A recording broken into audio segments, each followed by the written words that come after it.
চল চল বান্ধবী, কেমন আছিস? পেয়েছি বান্ধবী। আমরা 50-50 করি। না রে বান্ধবী, আমি পেয়েছি না, আমি নেব। ঠিক আছে, করতে হবে না তোকে। চল চল। এই দেখ বান্ধবী, 500 টাকা পেয়েছি। প্লিজ 50-50 কর, আমিও আমার থেকে 50-50 করবো। হ্যাঁ, এটা আমার টাকা পেয়েছি, যখন আমি বলেছিলাম তুই করেছিলিস। বাহ, আমি 100 টাকা না 500 টাকা বলো, তো সহ্য হচ্ছে না। এটা একটা কিছু করতেই হবে, এর একটা ব্যবস্থা করবই। কিছু বললি বান্ধবী? না না না, কিছু বলিনি।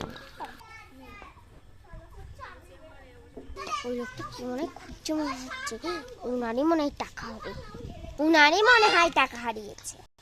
ওনার কাছে যে টাকাটা ফেরত দিই, তাহলে আমার কাছেও কিছু থাকবে না, বান্ধবীর কাছেও কিছু থাকবে না। আপনার আপনার কি কিছু হারিয়েছে? হ্যাঁ, আমার টাকা হারিয়ে গেছে। ও, এই নিন 100 টাকা। এইটা মানে আপনারই, এইটা আমি করে পেয়েছি। ওই দেখো, এই আমার ওই বান্ধবীর কাছে 500 টাকা আছে, ওইটাও মানে আপনার। জানি না না, এই 100 টাকাটাই আমার। কেন আমি টাকাটা দিতে গেলাম, আমারটাই গেল, ওটা তো আর গেলই না। শুয়েছে হিংসুটি মেয়ে কোথাকার।